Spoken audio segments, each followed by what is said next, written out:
নদীর ধারে একটি কবরস্থান, সেখানে বছরের পর বছর ধরে বেয়ারিশ লাশ কবর দেওয়া হয়। একটু বৃষ্টি হলেই নদীর জল কবরস্থানে ঢুকে পড়ে, কবরস্থানকে ভাসিয়ে নিয়ে যায় বন্যাতে। তাই রোহিত আর রাহুল সেই পুরনো কবর খুঁড়ে সেখান থেকে লাশ বের করে নতুন করে কবর দেয় উঁচু কোনো জায়গায়, যাতে নদীর জল সেখানে পৌঁছাতে না পারে। কাজটি রোহিত করছে প্রায় 35 থেকে 40 বছর হয়ে গেল, কিন্তু রাহুল 2-5 বছর ধরেই কাজটি করছে। রাহুল একটু ভয় পেয়ে আছে, যেহেতু রাতের বেলায় কাজটি করছে।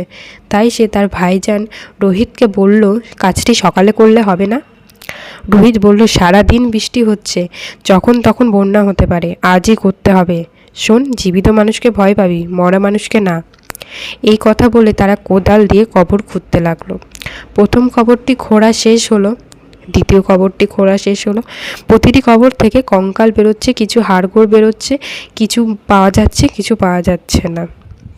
এইভাবে কবরগুলো খোঁড়া শেষ হলে সেই কবরগুলোকে নিয়ে, সেই হাড়গুলোকে নিয়ে তারা নতুন করে আবার উঁচু কোনো জায়গায় কবর দিচ্ছে। বেশিরভাগই ছিল পুরুষের হাড়, 3-4টে পেয়েছে মহিলার হাড় বা কবর দেওয়ার মানুষের দেহ।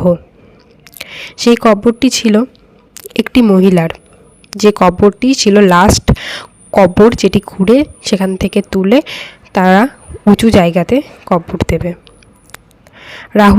রাহুল বলল যে রাহুলের গ্রামেই নাকি সেই মেয়েটির বাড়ি। তার ভাইজানকে সে এই কথাটি বলতেই তার ভাইজান বলল, হ্যাঁ, মল্লিকার কবর এটি।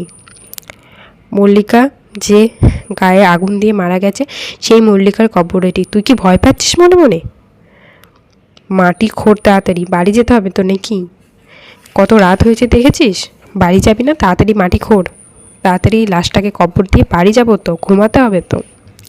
এই বলে রাহুলকে চুপ করিয়ে দিল, দিয়ে মাটি খুঁড়তে লাগলো। যখনই লাশটি বেরোনোর সাথে সাথে তারা অবাক হয়ে যায় যে 2-3 বছর আগে মেয়েটি মারা গেছে।